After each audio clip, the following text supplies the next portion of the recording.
3 central defenders, all out, gone, before the team bus has even arrived at Stamford Bridge. Harry Maguire, Lisandro Martinez, Lenny Yoro, the 3 men Manchester United rely on most to hold their defensive line together, and not one of them will be available when the referee blows the whistle on Saturday evening at Chelsea. That is not a rumour, that is not speculation, that is confirmed, official, done. And while that defensive crisis is unfolding in the background, the transfer news swirling around this club is growing louder by the hour. Galatasaray are circling the captain. A rival club just watched their own midfielder outshine United's entire midfield in a Premier League match. And a boyhood Manchester United fan, one of the best attacking midfielders in English football, just looked at the idea of joining this club and laughed. Literally laughed. That is where Manchester United are right now, in the middle of an injury storm. Facing a Chelsea side that is desperate for Champions League football, managing transfer stories that could pull this squad apart in the summer, and doing all of it under an interim manager who has now suffered his first home defeat in charge. Michael Carrick is not panicking, that much is clear. But the pressure around Old Trafford right now is real, and every single story that has broken in the last 24 hours adds another layer to it. So today, we are going through all of it. Every confirmed fact, every rumour clearly labelled as a rumour, every implication broken down for you in plain terms. This is Emma United Analyst, and this is the full picture. Cole Palmer dismisses Manchester United links. Here is what was posted. Chelsea midfielder Cole Palmer says he has no plans to leave the club after insisting he laughs at reports linking him to Manchester United. Palmer said, and I am reading this exactly, "Everyone just talks. When I see it, I just laugh. Obviously, Manchester is my home. All my family are there, but I do not miss it. Maybe I will miss it if I do not go for 3 months or something. But then when I get home, I think there is nothing there for me anyway. I have got no plans to move from Chelsea. We have still got a lot to play for. We have got the FA Cup semi-final against Leeds, and if we finish in a Champions League spot, it puts us in a good position to sign players that we need. Here is how I see this. Cole Palmer is a boyhood Manchester United fan. That is a fact. He grew up in Manchester. His family is still there. And yet he is laughing at the idea of joining United. Think about what that tells you about where Manchester United currently stand in the eyes of a top English talent who could in theory choose them. Palmer is not dismissing the links with anger or bitterness. He is dismissing them with laughter. And sometimes a laugh says more than a serious denial ever could. He also makes a very revealing point about Chelsea. He talks about the FA Cup semi-final. He talks about Champions League qualification. He talks about signing the players the club needs. This is a player who is bought into a project. He is not a man looking for the exit door. He is a man who has just signed a deal until 2033, and he means it. For Manchester United, the lesson here is clear. If you want to attract or keep top-quality players, the project has to be convincing enough that even a boyhood fan does not want to come back. Right now, Chelsea is offering Palmer something United cannot. Carrick on Marcus Rashford's future. Here is what was posted. Michael Carrick was asked whether the door is open for Marcus Rashford to return to Manchester United.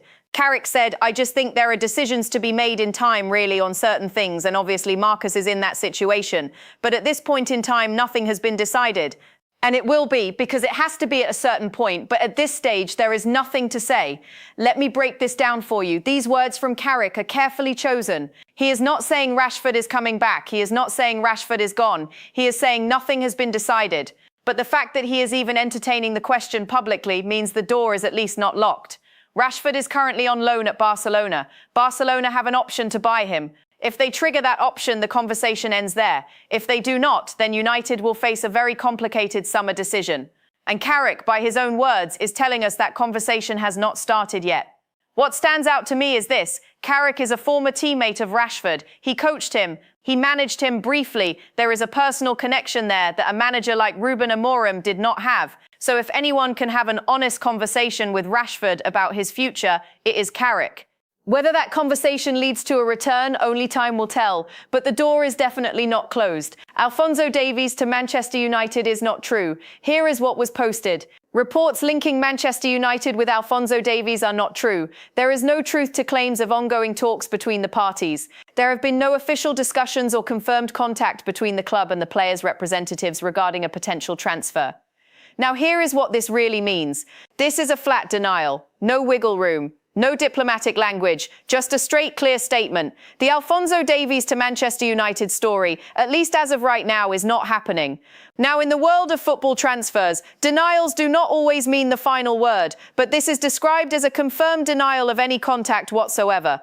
Not just a denial of a completed deal or advanced talks, but a denial that any official discussions have even taken place. This is important for United fans to hear clearly because social media can create a momentum around transfer stories that makes them feel real even when they are not. The responsible position is to take this denial at face value unless something changes. Right now, Davies to United is a rumour with no foundation. Galatasaray target Bruno Fernandes. Here is what was posted.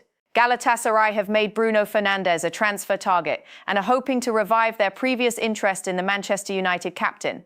The move is reportedly driven by President Dursun Özbek, who wants another marquee signing and believes the club can financially compete with Europe's elite. Galatasaray are expected to make contact again this summer. Let me give you my honest take on this. This is a rumour. Let us be precise about that. It says Galatasaray are expected to make contact this summer. That means contact has not happened yet. This is a club expressing ambition, not a deal in progress. But the story itself raises a serious question for Manchester United. Bruno Fernandes is the captain. He is the most experienced creative presence in that squad. If Galatasaray are circling, even at an early stage, it means the situation needs managing. The phrase revive their previous interest is also notable. This is not a new idea from the Turkish club. They have been here before, and now they are coming back. That suggests a level of genuine intent.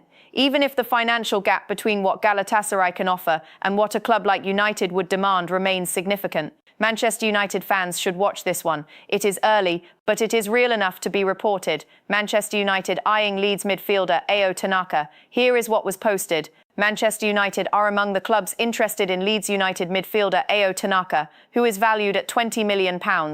United boss Michael Carrick was impressed by Tanaka's performance on Monday, where he outshone Casemiro and Manuel Ugarte for much of the game. His experience in English football makes him a low-risk option, but he wants guaranteed regular playing time. Here is the part most people are missing: £20 million. That is the valuation on a player who, by this account, just ran rings around Manchester United's own midfield in a Premier League match. Let that sink in for a moment. Casemiro and Ugarte are established senior players, and Tanaka outperformed both of them. That is the kind of performance that gets a manager's attention, and it clearly got Carrick's attention. Now here is the complication. Tanaka wants guaranteed regular playing time. That is a completely reasonable request from any player. That at Manchester United, with midfield competition already in place, guaranteeing that is not straightforward. If United cannot offer him that assurance, he will go elsewhere. The £20 million price tag is fair for a player with Premier League experience who has shown this level of quality, but the negotiation will come down to the playing time conversation. That is the sticking point, and United need to think carefully about how to address it. If you are finding this breakdown useful, if you want this level of detail on every story affecting Manchester United, then hit that subscribe button right now. Join the Emma United Analyst community and never miss an update. This is the channel for supporters who want the full picture, not just the headlines. Manchester United contact Kamavinga's camp here, is what was posted. Manchester United have made initial contact with Eduardo Camavinga's camp over a potential summer move from Real Madrid. The French midfielder is viewed as a key target and a long-term successor to Casemiro, with United closely monitoring his situation ahead of the transfer window. Talks are still at an early stage, but interest is concrete and developing. Here is what you really need to understand. Kamavinga is not a £20 million gamble. He is an elite European talent at the peak of a top club. The fact that United have reportedly made initial contact is significant in itself. The language used here is careful, early stage, concrete but developing. This is not a transfer that is happening next week, but it is a transfer that has moved from rumour into something with substance. The framing of Kamavinga as a long-term successor to Casemiro is key. United know they need to plan for life after Casemiro. The Brazilian veteran cannot go on forever at this level, and if Kamavinga is the man they want to fill that void, moving early to establish contact makes complete sense. Real Madrid will not let Kamavinga go cheaply. That much is guaranteed. And whether United have the financial resources to complete a deal of that magnitude will depend enormously on what happens with Champions League qualification this season. This is a story to follow very closely over the next few months. Allardyce recommends Igor Thiago for Manchester United. Here is what was posted. Manchester United have been advised to sign Brentford striker Igor Thiago this summer by former England manager Sam Allardyce. The Brazil international has registered 24 goals and 1 assist in all competitions so far, with only Manchester City's Erling Haaland scoring more than him in the Premier League. Let me put this in plain terms for you. 24 goals, only Erling Haaland has scored more in the Premier League this season. Igor Thiago is not a name on the lips of every supporter yet, but those numbers demand attention. Now, Sam Allardyce advising Manchester United publicly through the media is not the same as United actively pursuing a target. This is an external recommendation, not an internal decision. We should be clear about that distinction. But the football logic is sound. United clearly need a striker who can deliver consistent goals. Thiago is doing exactly that at Brentford. He is a proven Premier League performer with elite-level output. And if the price is realistic, the conversation is worth having. What Allardyce has done here is put Thiago's name into the conversation around United's summer recruitment. Whether the club follows through is a different matter entirely. But the numbers backing the recommendation are hard to ignore. Liverpool join race for Adam Wharton. Here is what was posted. Liverpool have joined the race for Adam Wharton. Here is what was posted. Whether the club follows through, so the Liverpool join race for Adam Wharton, who is expected to leave at the end of the season, with Crystal Palace demanding at least £80 million for the 22-year-old midfielder. Liverpool are looking to upgrade their midfield amid potential exits for Curtis Jones and uncertainty over Alexis Mac Allister, with Wharton seen as the ideal fit for Arne's slot. They face competition from Manchester United and interest from Real Madrid. Palace are keen to keep him, but Wharton is reportedly eager for a new challenge at a higher level. Here is my take on what is really going on. £80 million is a serious fee for a 22-year-old, even in today's market. But the fact that Liverpool, Manchester United and Real Madrid are all reportedly interested tells you that clubs at the very top level believe Wharton is worth that kind of investment. The competition here is fierce. If United want Wharton, they are not simply competing with Championship clubs or mid-table Premier League sides. They are competing with Liverpool and Real Madrid. That is a different kind of battle. And right now, both of those clubs carry a stronger appeal in terms of what they can offer a player in terms of trophies, European football and prestige. The key detail is that Wharton himself is eager for a new challenge at a higher level. He wants to leave. Palace want to keep him. That tension is where the story will be decided. For United, the question is whether they can match the financial demand, and more importantly, whether they can offer him a footballing project convincing enough to choose them over Liverpool or Madrid. That is a tall order right now, but £80 million in the market, if United can afford it, could be a transformational signing. Carrick on Lenny Yoro and Eden Heaven. Here is what was posted. Michael Carrick was asked whether Lenny Yoro and Eden Heaven are the future of the club. Carrick said, in terms of predicting the future, you have to be careful what you try to predict. We are delighted to have both of them. The age they are at to have both played in the Premier League for such a big club is not always the case. It is a position that at a big club, it is not always easy or straightforward. They are at a really good stage. They need to keep progressing, and we will give them the opportunity to do that. They are both in a really good place, as good as you could hope for centre-backs at the age that they are at. Let me walk you through this step by step. Carrick is measured. He does not want to put unnecessary pressure on two young players by crowning them the future in a press conference. That is smart management. But reading between the lines, the praise is genuine and significant. He says they are as good as you could hope for at their age. Coming from a man who has played alongside and managed players at the very highest level, that is not a throwaway compliment. That is a considered, deliberate assessment. The timing of these comments is also relevant. With Harry Maguire, Lisandro Martinez and now Lenny Yoro all ruled out for the Chelsea game, the pressure on this defensive unit is enormous. The fact that Carrick is speaking positively about the young players in this squad, particularly Heaven, suggests he is preparing the fan base and perhaps the players themselves for a significant moment this weekend. This is what good interim management looks like: calm, measured, building confidence without over-promising. Manchester United interested in Atalanta midfielder Ederson. Here is what was posted. Manchester United are interested in Atalanta midfielder Ederson, with Arsenal and Atletico Madrid also in the race for the Brazilian. Atalanta are asking for around £44 million, though a deal could be struck closer to £35 million. Atletico's move has stalled over personal terms, giving rivals an opening. Here is how I see this. This is one of the more credible transfer stories in today's roundup, and here is why. The detail is specific. We have a valuation range, £35 to £44 million. We have named competitors in Arsenal and Atletico Madrid, and we have a key piece of information. Atletico's move has stalled. When a frontrunner in a transfer race hits a wall over personal terms, it creates a window, and windows close quickly in football. If United are genuinely interested, the stalling of Atletico's negotiations is exactly the kind of development that could accelerate United's own approach. Ederson is a Brazilian midfielder who has been consistently excellent in Serie A. With Arsenal also in the picture, United cannot afford to be passive. This is the kind of signing that could add real quality and depth to a midfield that, as we saw against Leeds, can be exposed when the key players are missing. £35 million, if that is genuinely achievable, represents strong value for a player of Ederson's calibre. United should be moving decisively.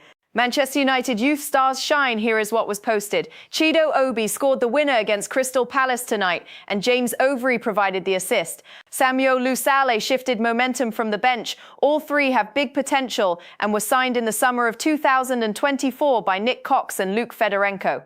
Let me break this down for you. This is a moment of genuine optimism in an otherwise complicated news cycle. Three young players all signed in the same summer, combining to win a match at youth level. Chido Obi with the goal, James Overy with the assist, Samuel Lusale making an impact from the bench. This is what good academy recruitment looks like, finding multiple talents in a single window and watching them grow together. Nick Cox and Luke Fedorenko deserve credit for that work. And the players deserve credit for continuing to develop and perform. In the context of everything else happening at senior level, it is easy to overlook stories like this. But the long-term health of Manchester United depends on exactly this kind of pipeline. These players may not be first-team names today, but they are the reasons United supporters should feel genuine hope about the future. JJ Gabriel and Chido Obi impress in FA Youth Cup. Here is what was posted. The FA Cup official account posted that the future looks bright for Manchester United. JJ Gabriel has played 2 games and scored 2 goals. Chido Obi has played 3 games and scored 3 goals. Both continue to impress with every FA Youth Cup appearance. Here is the part most people are missing.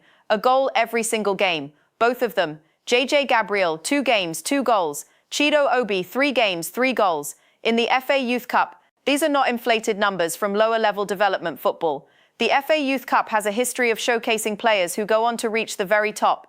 The fact that the official FA Cup account is highlighting these 2 players specifically is significant.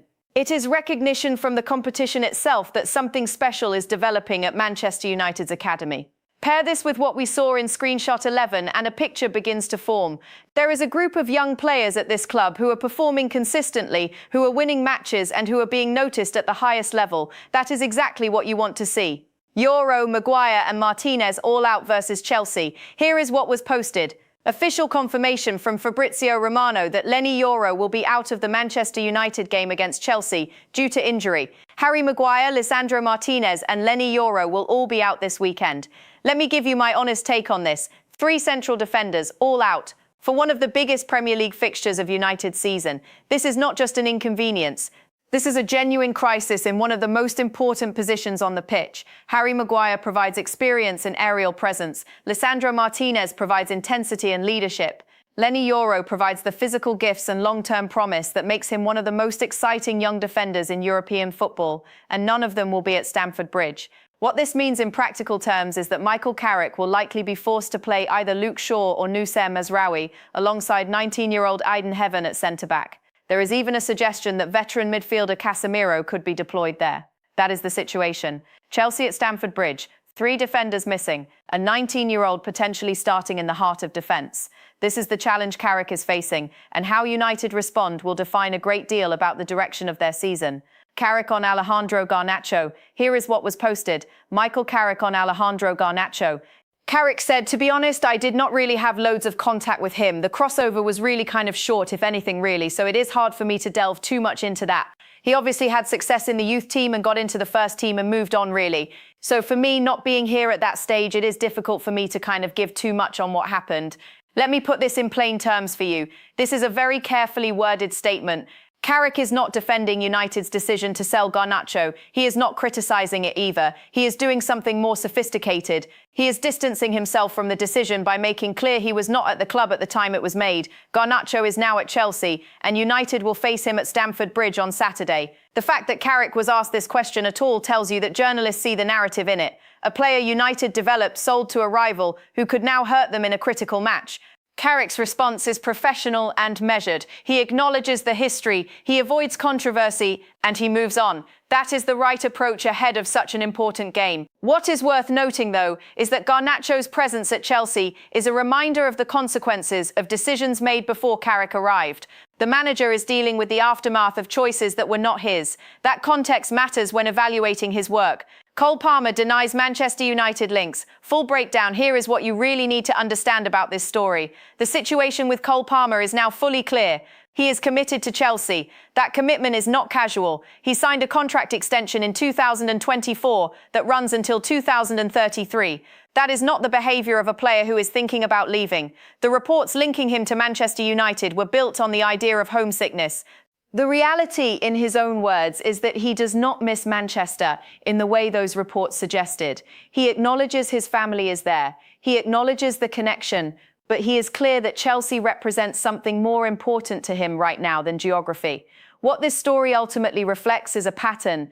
When Manchester United are mentioned in connection with a player, the story gains traction, even when the player has no interest. That is partly the power of the club's historical brand. But it also points to a disconnect. The club's name still carries weight in the media, but it is not carrying enough weight with top players to make them genuinely tempted. Palmer also reveals something significant about Chelsea's internal culture. He and Reece James have spoken directly to ownership about transfer needs. He says James would not have signed a new contract without knowing the club's direction. That is a club where senior players have genuine dialogue with decision-makers. That kind of trust builds loyalty. It is a model worth studying. For Chelsea, the message is clear. Palmer is in. He is focused, he is motivated, and he wants to beat Manchester United on Saturday. That is the mindset United will face at Stamford Bridge. Carrick on Rashford and the Chelsea injury crisis. Let me walk you through this step by step. The situation around Marcus Rashford is one of the most complex subplots in Manchester United's season, and Carrick has handled it exactly as you would expect a smart, experienced man to handle it. He has said nothing damaging. He has closed no doors. He has offered no false promises. He has simply acknowledged that decisions are coming and that nothing has been concluded. The reality for the club is this. Rashford is still a Manchester United player in a contractual sense. He is on loan at Barcelona. Barcelona have until the 15th of June to decide whether to exercise their €30 million purchase option. If they do, United get the money and Rashford stays in Spain. If they do not, United have a player they may not want on a contract that will cost them more next season if they qualify for the Champions League. That is a complicated situation, and Carrick cannot resolve it by talking to the media. Only the summer will bring clarity. What he can do, and what he appears to be doing, is keep the conversation open. By not slamming the door on Rashford's return, he maintains options. He also maintains respect for a player who still has supporters at the club, among the fan base, and in the dressing room. The injury situation heading into the Chelsea game is the more immediate concern. Maguire is out, Martinez is out, Yoro is out. The defensive unit for Saturday will be built around inexperience and improvisation. The evidence suggests that Carrick knew this was coming and has been preparing the squad accordingly. His public praise of Aiden Heaven and Yoro was part of that preparation. If United go to Stamford Bridge and concede goals because of this defensive situation, that context matters. This is a manager working with real limitations that were not of his making. How he navigates that challenge will tell us a great deal about whether he is ready for the job on a permanent basis. The evidence right now suggests that he is doing everything a good manager can do. He is managing the information carefully. He is protecting his players. He is keeping morale high after a painful home defeat to Leeds. And he is preparing a squad with 3 missing central defenders to face a team fighting for Champions League football on their own ground. That is not an easy task. And how Manchester United perform on Saturday will be one of the defining moments of Michael Carrick's interim tenure. That is the full breakdown for today. 15 screenshots. 2 major articles. Every update that matters around Manchester United, read exactly as it came in, followed by what I believe it means in real terms. The picture that emerges is of a club in a pivotal moment, a defensive crisis, transfer speculation pulling in multiple directions, young players stepping up, an interim manager navigating enormous pressure with calm authority, and a massive game at Stamford Bridge on Saturday that could shift the entire tone of the season. The situation is as complicated as it is exciting, and that is exactly why we do this analysis. If you want to stay ahead of every development around Manchester United, subscribe to Emma United Analyst. Leave your thoughts in the comments below. Tell me which story from today's breakdown concerns you most, and tell me what you expect from the Chelsea game on Saturday. Until next time, stay analytical, stay informed,